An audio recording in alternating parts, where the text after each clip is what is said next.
Live from the 607, it's the Ocho Duro Parlay Hour, where we're talking everything movies, TV, comics, and entertainment. Join in the conversation on social media with the hashtag ODPH, because here we go.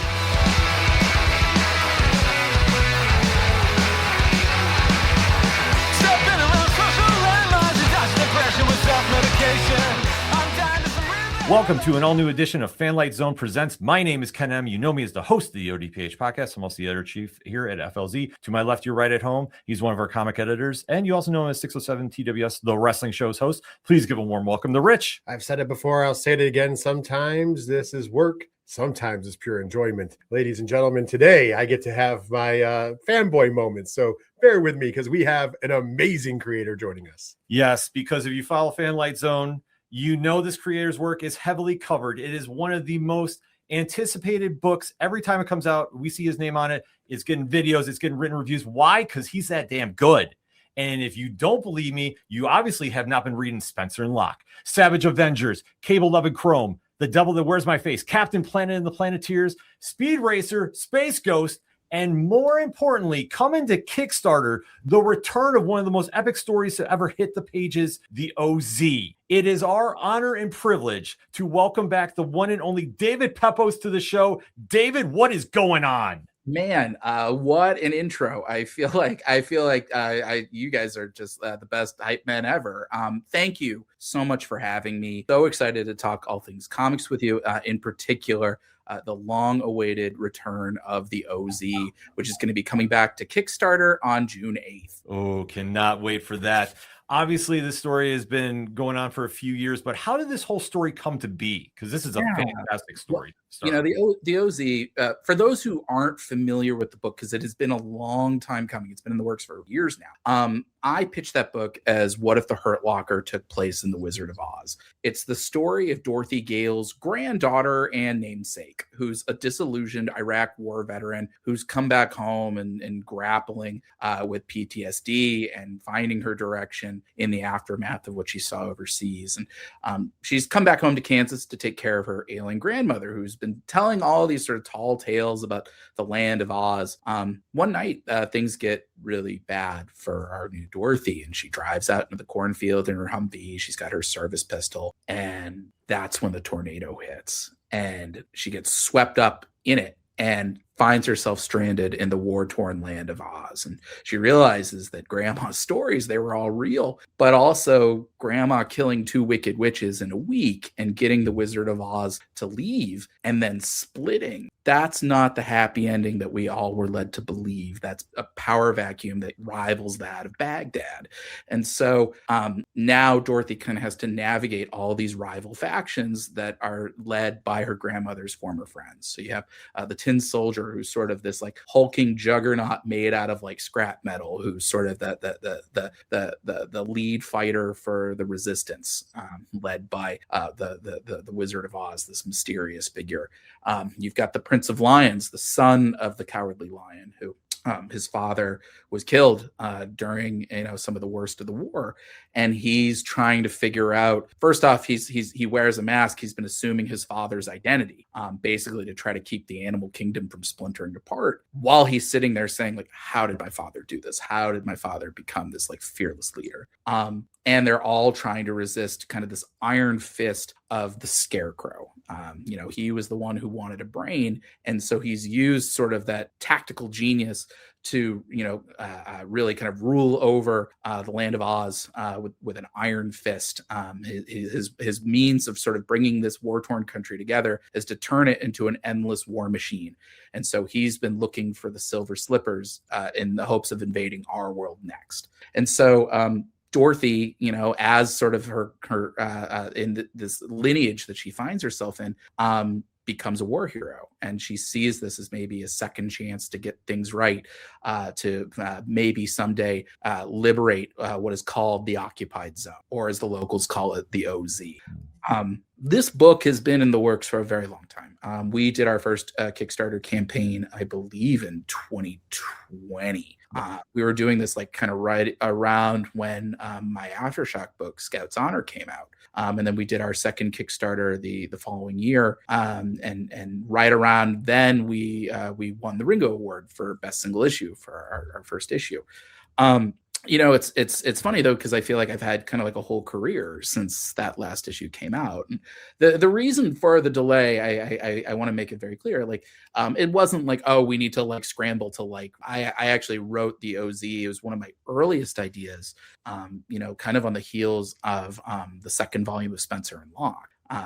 After that first book, that first Spencer and Locke came out, and I realized that maybe I could have a career as a writer, I wrote down a few extra ideas of what things I might want to tackle next. Going to the chapel was one of those ideas. The OZ was another one of those ideas. And it really just came down to just kind of getting the artwork together.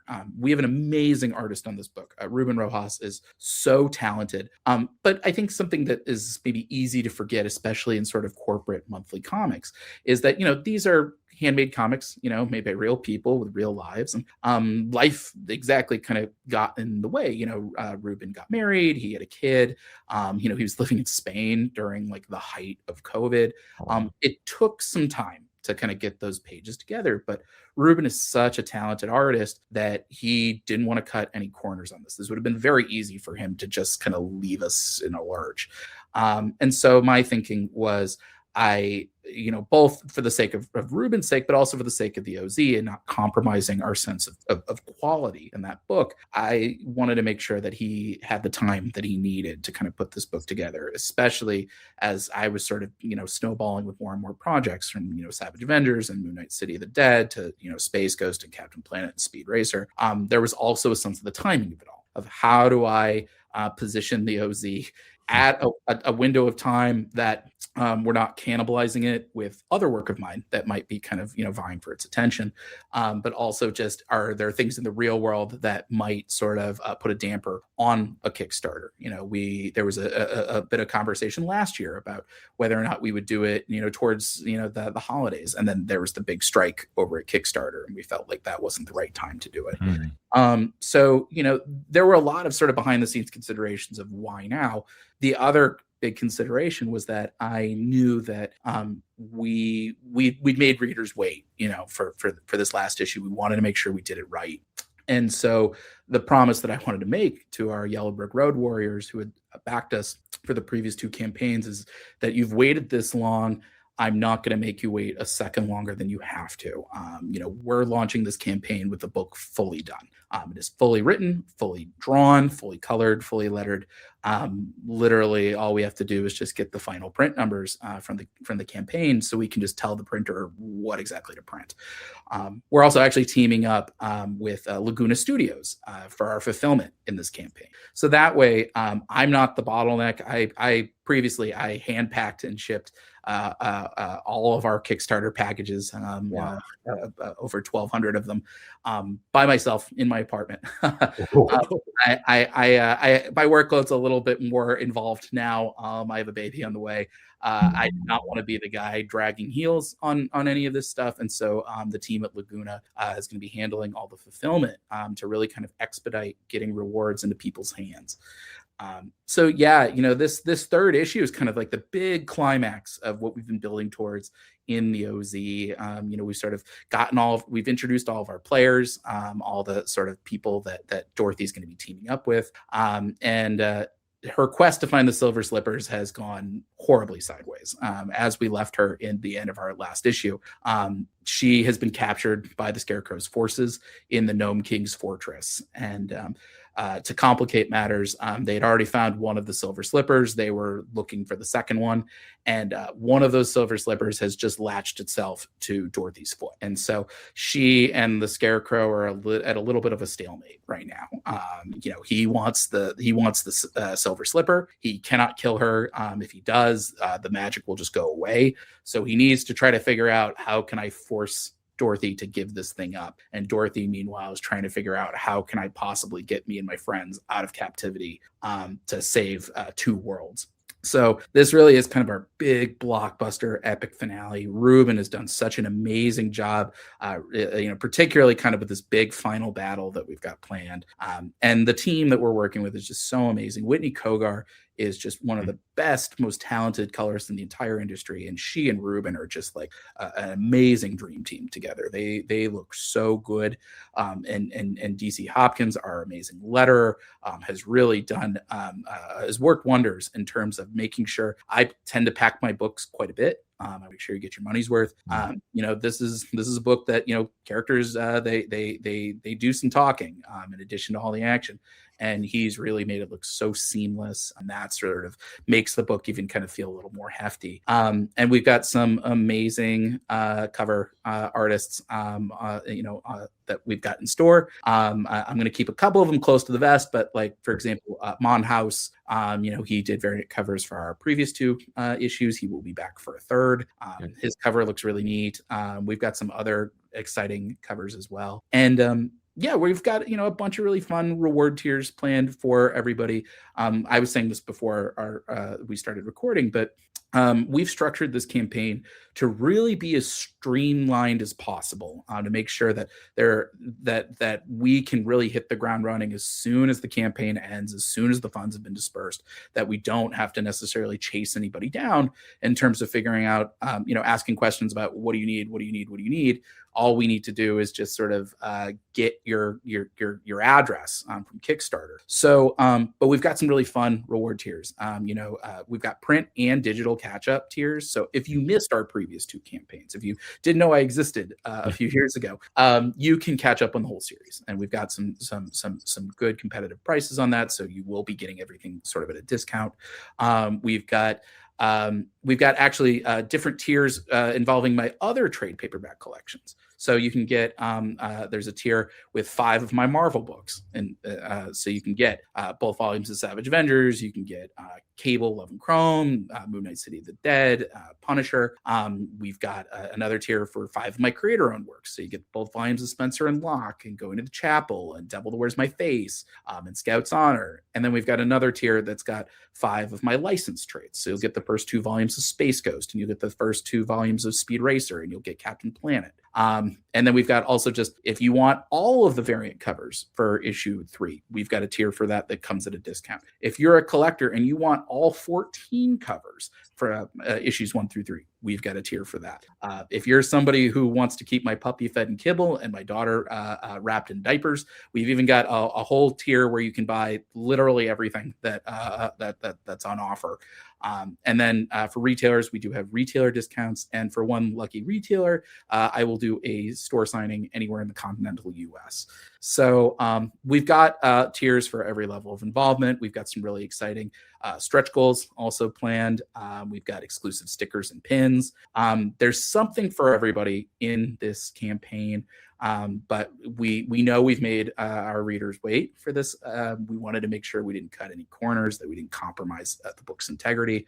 And looking at what we've got, I really think this book is going to be worth the wait. Oh, absolutely. I mean, just off the tiers alone, let alone the one that just completely just floored me here. There's a tier that you will come to a comic shop and do a signing? Yes, there is. I've done that for both of our previous campaigns, and the stores are always super nice. It's one of those things, just given my workload and the fact that I have a baby on the way, I can only do this for one shop, but whichever shop jumps on it first, I will go anywhere in the continental US. I will do the signing, and we will do a fun little OZ launch party specifically for your store. That's amazing. I'm just saying, I'm blown away. All the stuff there, I'm blown away, and guaranteed that it's going to get a lot of my money. Just yes, guaranteed.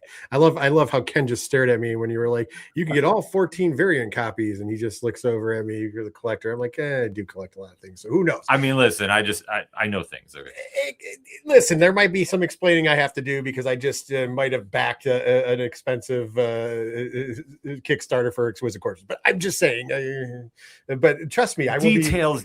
I will be spending. So when my wife hears this, please just know I still love you. Anyways, speaking of which, you brought up congratulations on the baby that's on the way. Yes. Obviously the congratulations order, and of course also congratulations on the workload. I mean, I understand that it's a lot of work and stuff, but you got a lot of amazing stuff out there. Listen, I feel very lucky, both professionally and personally.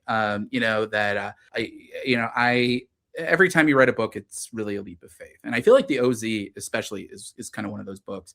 You know, this is a book that I started very early in my career. And this is a book that I actually had developed for a publisher back in the day. And we made it like all the way to the 1 yard line in terms of approvals. And what wound up happening is that there was another book that was similar enough in genre and tone that it sort of came down between us and them. And that was through the other book was with a more experienced creative team with a little bit more of a name behind them. And I think, it was one of those things. It was so nice, though, that the editor who had kind of solicited this pitch, and they didn't have to do this. I remember they sent me an email kind of breaking the news, and they're like, listen, I'm really sorry. This thing was kind of like right at the 1 yard line. It was like real on the fence, and it didn't break your way. But I want you to know this is a good pitch. Don't give up on it. And, that really kind of like got, that was the snowball effect. As soon as I got that email, I think within a week, I found Ruben Rojas and we brought him onto the book. And, I think you never know how people are going to respond to books. I mean, I think working as a comic book creator, you do it in isolation.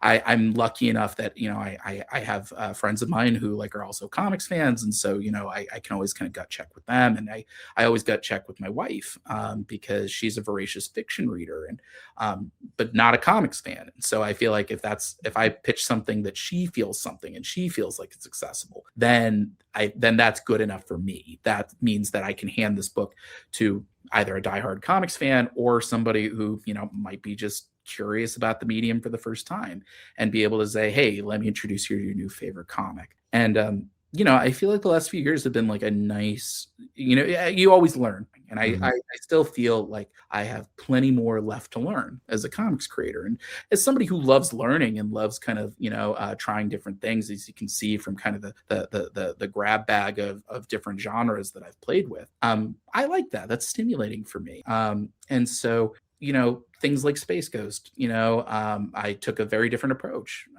for the way that I've done things in the past. And, focusing a lot of done-in-one stories, eliminating narration, figuring out, taking kind of these older properties, learning all of the mythology, and then figuring out how do we recontextualize that. That last bit, as I sort of think about it, as I say it out loud, I feel like that's something I've been training to do my whole career, dating back to Spencer and Locke and the OZ. But I feel like I've gotten better as a writer. I feel like, you learn by doing, you learn by getting your reps. I remember when I was at Marvel, another writer who was more experienced than me referred to it as my medical residency, that like you get thrown in the deep end, you work to capacity and then you work past it and you kind of learn, okay, my limits are actually a little bit further than what I thought they were. And it kind of, it forces you to hone your skills. And so it's been really nice, to see people responding to work like Space Ghost and Speed Racer. And I see, I see all that as kind of that kind of continuum, which is the reason why I like to still do Kickstarters, which is there are different demographics in this in terms of the customer base in this business. You've got your Wednesday warriors, you've got your digital only readers, you've got the people who only buy stuff at conventions, you've got the people who they're Kickstarter aficionados. They want sort of artisanal comics straight from the creators directly into their hands. And they are less concerned with the timing or the price point of it all.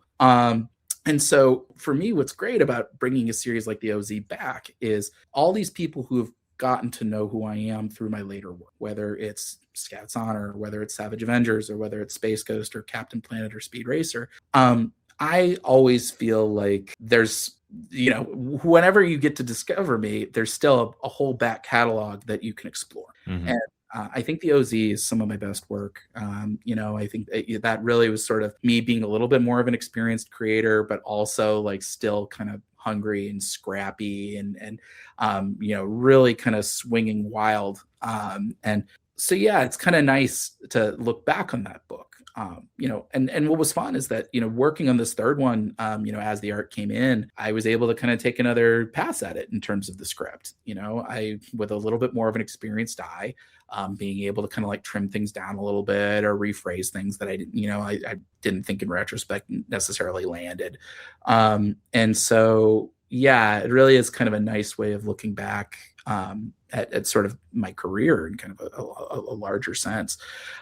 But yeah, busy. It's a freelancer's favorite 4-letter word. And as far as the baby is concerned, she's already got her first comics. They're sitting in her nursery right now, and currently due to be born the first day of San Diego Comic-Con. So chip off the old block already.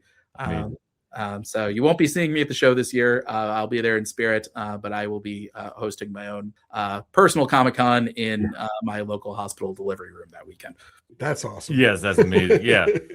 But what an exciting time right now. Like I say, and especially like your work is now exploding on such a grander scale, if you will, just with the more high profile projects. But I know for me personally, the OZ is what I got into reading your work. That was the first issue I picked up. And honestly, I can say it is one of your best stories. And to see the growth and progression that you've done with this, since has been amazing to watch as a fan and, as now a reviewer in that aspect too. And to see like the last time we had issue 2 was about 2022. Yes. How soon did you get started on issue 3 with Ruben? And what would you say was the biggest? Oh, no, go ahead. Sorry. No, I was going to say, or was it all done at once? And if not, what was the biggest creative changes, both you and him, on working on issue 3? Well, so the thing was already written. I wrote the OZ. I started it before I started Scout's Honor, but then I wrote the rest of it kind of concurrently. So there was that period kind of early COVID where I would write a script of Scout's Honor one week, I would write a script of the OZ the next week, I would write a script of 10-Ton Titan Terrier the week after that. And so that was kind of like my way of sort of channeling, I think, some of my nervous energy during like the early days of COVID and Diamond having their shutdown and comics, there was that couple of months where they were only coming out digitally. Mm-hmm. So by the time that the Kickstarters all started, the book had already been fully written. Okay. And so it really came down to, it was just, getting the art put together. By the time we started the first Kickstarter, we had finished almost all of issues. The OZ is double sized. So I had written it originally as 6 issues. But as I decided to kind of make the jump to Kickstarter, I wanted to make sure readers got their money's worth, that they got, a nice bang for their buck, given that it was going to be a higher price point than a normal, subsidized, corporate subsidized book. Mm-hmm. So we made the decision to release them double sized. I felt like the book still kind of split naturally in that regard. So we were just about done with chapter 2 by the time we launched the first Kickstarter. When we did the second Kickstarter, we were about, I want to say, it was either 2/3 or 75% of the way done with the art. Okay.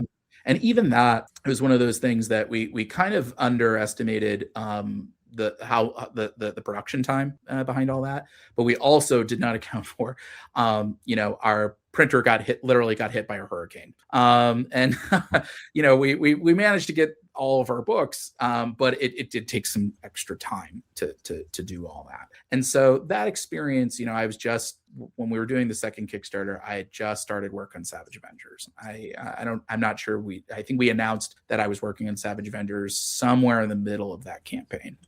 Okay. And so as I kind of thought about that experience, I was like, okay, knowing that I had sort of underestimated what the production time was going to be on that, I was like, okay, I don't want to even start the Kickstarter for the next one until we are like done. Because like I didn't think it would be fair to make readers wait longer than they had waited from the last Kickstarter. And so yeah, it was just one of those things that was sort of just like a constant kind of slow drip of art coming in, really over the course of I want to say it was like we finished the artwork on the OZ over the summer.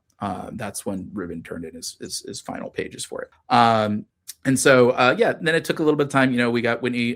Whitney was just kind of working on colors for the thing as pages came in. And so, yeah, and then I kind of, once we had sort of the final colors and all that, and I was able to come up for air, I was able to kind of take a final crack at the lettering, looking at how, the script now that the art had come in, figuring out things that I could cut or needed to rewrite. And then, DC Hopkins has been working on the lettering steadily, sort of in between his kind of various work. So yeah, it's just been sort of just like kind of a slow drip of artwork coming in. But a lot of it was also just sort of figuring out like, okay, when do we want to launch this? And the schedule kind of continuing to shift as other work was coming in, not because I felt like, oh, I need to prioritize X, Y, and Z. It was, Sure. I want to make sure that's not twisted, but it was just more of, oh, okay, this thing's getting announced at a time that I wasn't expecting. When am I going to get some like open runway that I can just focus on the OZ without having to sort of compete with the launch of Space Ghost or the launch of Speed Racer or the launch of Captain Planet? And so that kind of became its own kind of internal calculus of when we wanted to sort of pull the trigger on that. This was sort of like, okay, we've got the lettering is almost finished. The art is fully done. The timing finally sort of like the stars finally aligned.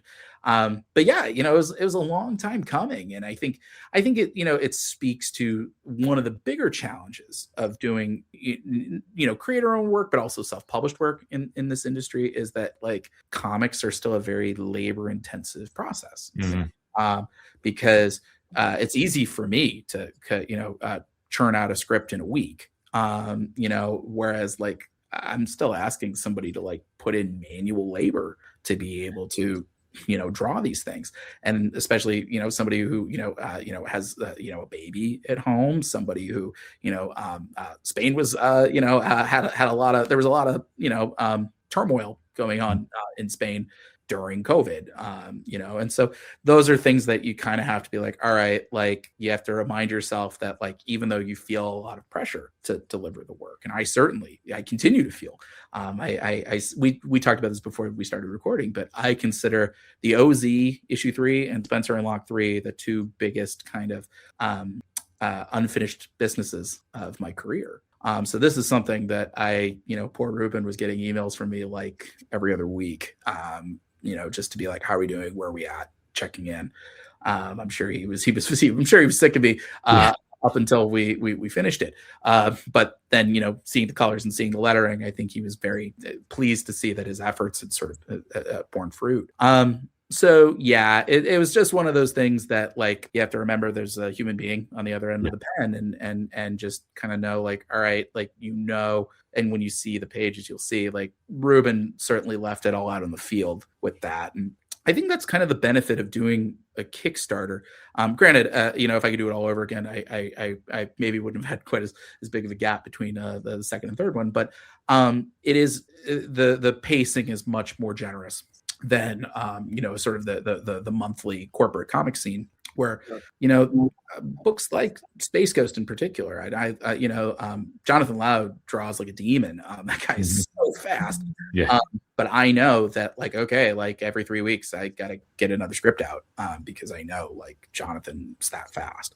Or even Speed Racer, like I know that every 4 to 5 weeks I gotta get another script out, because Davide Tinto is that fast. The Kickstarter model, nobody's expecting to get their books monthly. And they are willing to wait. I think Kickstarter backers are a different breed. They seem, and this is not to denigrate the Wednesday Warriors. Of course, we love the Wednesday Warriors and they keep the industry afloat. But you can tell that the priorities are different, because they're not dealing primarily with licensed IP. They're not dealing with monthly licensed characters, like Spider-Man or Batman or what have you.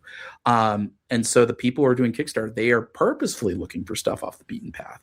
They are purposefully looking for something that has a unique creative voice, that has a distinctive point of view artistically. And so, and like I said, they're very patient. Kickstarter backers, again, like they're very passionate about comics as a medium, but they are very understanding that the creators are human beings. And so I love the Kickstarter community. There's a reason I keep coming back. I love that sense of passion. And I love Kickstarter as a platform because of how directly I can interface with these readers. It's so nice to like hear when people say nice things about Space Ghost, but the OZ, I literally know every single person who's read that book. And every night of the campaign, I always take, an hour to just literally just send thank you notes, just to be like, hey, thank you for backing us. Thank you for reading. We're excited to show you what we've got in store. That's a unique experience. A very validating one as a creator. But I Kickstarter is sort of that platform that really reminds me that every reader is very important. So I'm very excited to deliver the finale that those Yellow Brick Road Warriors truly deserve. And when you brought that up, it's interesting as somebody who is obviously in both worlds, doing Kickstarter and of course loving to go to the shop every Wednesday. It is two different things for me because like I treat going. It's going to sound weird, but I treat going to the comic shop on Wednesday. It's kind of like the give me what I want. I'm a greedy fan. Let me bask in the things I love. But Kickstarter is kind of almost like Christmas.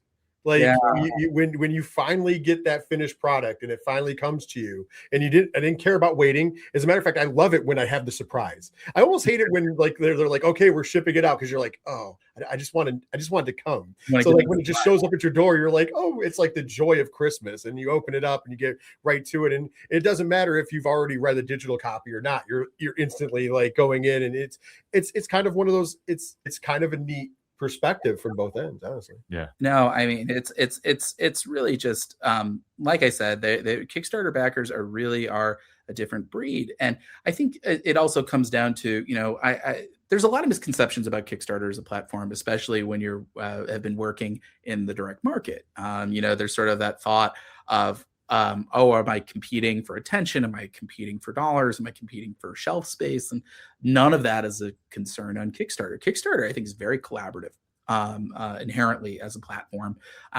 really, stemming from the company culture. I mean, it makes a lot of sense because Kickstarter's business model is they want you to get funded. They really try to make it a point that like if the work is good enough, like let's, because otherwise if you don't get funded, they don't get their cut. And so, it becomes sort of one of those, like I launched the OZ launched the same day as Scott Snyder's Nocterra. And, if this was in the direct market, Scott, dropping a Beyonce tape and, that we'd be dead in the water.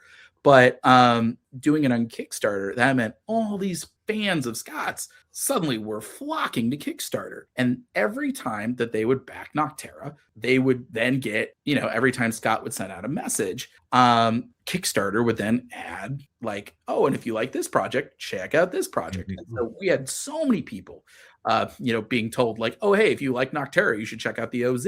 So we rode that wave. And, the second Kickstarter, we overlapped with Boom's first Berserker campaign. I mean, our timing was sensational. And, we were very lucky. And as a result, a lot of more people came to Kickstarter. And so it really is, it is a platform built on sort of collaborative signal boosting between projects. And that's not even talking about the creators involved. That's something that I was told very early on by a buddy of mine, Charlie Stickney, who is the writer and creator of White Ash, and which is kind of like I consider sort of the prototypical Kickstarter comic success story. If you haven't read it, if you haven't backed it, you should definitely back it. It's excellent work. He told me like find out who's sort of in your class on Kickstarter. Who's running campaigns at the same time. Back their campaigns, reach out and just be like, hey, like you want to do some cross promotion, because really like it is everybody who's on Kickstarter they're in it for love of the game. They love comics. They love comics so much that they don't care if Spider-Man's not involved. They just want to see what's interesting and what's unique. And I think those people are, they're heroes. They're real patrons of the arts. And so, I love the platform. And I think Kickstarter is such a great place for also the comics industry. It's a wonderful incubator for talent. Especially for talent who maybe is overlooked, or maybe they don't have a big enough name to be considered by a mainstream publisher, or maybe their concept is just like a little too avant-garde, and they've pitched to publishers who either maybe a little more conservative in their thinking of what they think can sell, or they don't necessarily see the value, or maybe just the timing is wrong. I mean, there's a million reasons why a publisher might turn down your work. But if you believe in the work enough, you can get it made. And that's because of the power of a platform like Kickstarter. You don't have to ask anybody's permission anymore to make a comic, and to make a comic in a way that's not going to, throw you horribly into debt. Kickstarter, because of the price points being what they are, you can sort of make comics financially viable, maybe not necessarily to live on, but to at least like not go into debt making them. And so I feel like, I think it's a wonderful platform, and it's something that, because there's all these different constituencies of the comics readership, I think it's incumbent, I think it's incumbent upon all creators, there's many of us as we can, to have a finger in all these different kind of ponds, because you want to be able to cross-pollinate. You want to be able to, I do this, I call my stump speech. I talk about it in almost every interview. I look at comics as an industry in existential terms. I look at it in through the lens of sustainability. How can we act as good stewards to this medium, to this industry, to this business, in a way that we can sort of keep growing the pie, that we can invite more readers to the table. I always say I don't want to preach to the choir. I want converts. There's always room to build a bigger table. And that's the reason why I love doing conventions so much, is because I'm able to sort of do kind of like market testing in the wild of people who don't necessarily read comics week in and week out. It sort of is a good reminder of, how do I make these things feel accessible? How do I sort of lower the bar for entry, that all you got to do is read the book, and you'll appreciate it, and you'll understand it. But yeah, Kickstarter is sort of like, I think that's the foundation for a lot of this thinking. And so it's a wonderful place. It's a wonderful platform. And I will stay there. I will stay on that platform as long as there's a readership there, as long as it's a viable platform. I will be there as often as. Yeah, because I mean, it's such a normal part of the comic book community now. Like Kickstarter, it is not so new, but it's just so familiar. And like you touched upon too, it's a great place to go find unknown creators and get behind great stories, and then watch them grow from there. Yeah, exactly. And what winds up happening, I mean, you see it happen every so often. There was one Kickstarter. Why am I blanking on the name? I want to say it was called Beastlands, but maybe I have that wrong. Yeah, it was Beastlands.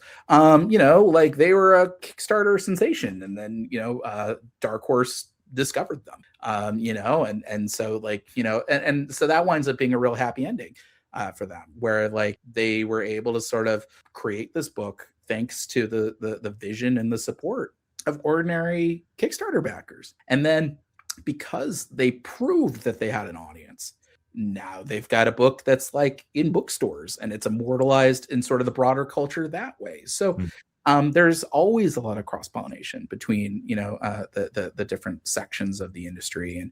And I don't think it's reductive. I think it is really, I think the overlap is fairly minimal. I do think it is an additive thing, but having sort of a foot on both sides, it means that, oh, hey, my Kickstarter backers, maybe you haven't read Space Ghost or Speed Racer. Well, it's a good thing that we've got tiers where you can get those books, or add-ons where you can just get them a la carte. Or if you are, a Wednesday warrior who's checking out, Captain Planet, And then they see on, on an interview like this, or they see in my social media, they're like, oh, hey, he's got like his own self-published thing.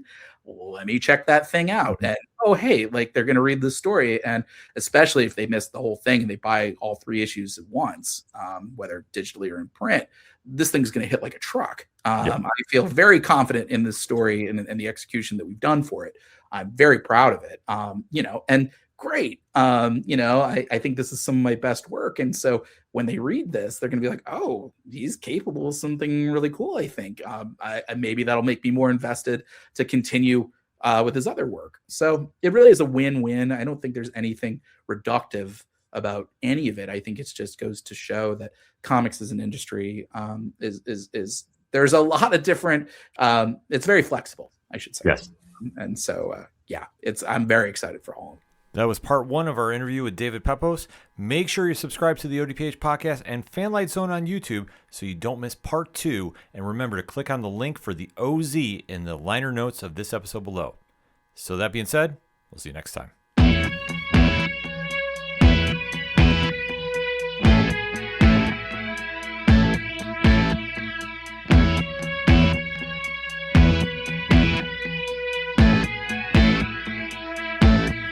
It's such waste of time, swiping left and swiping right on people you could know.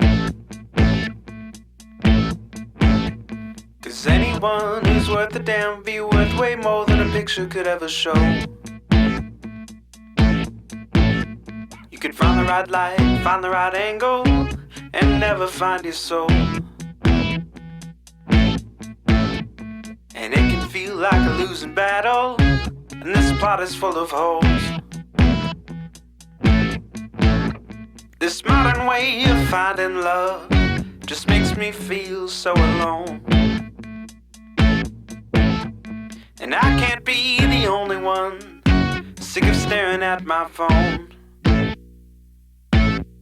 So look up, talk to me, a better way to spend our energy.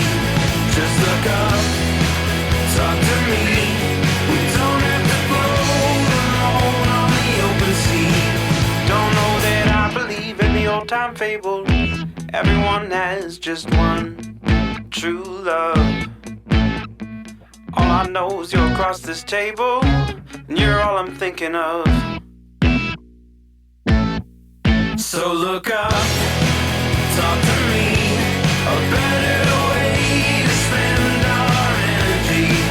Just look up, talk to me. We don't have to float alone on the open sea.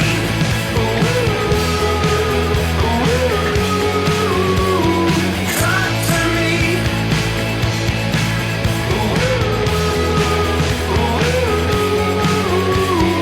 Talk to me. It's such waste of time, swiping left and swiping right on people you could know.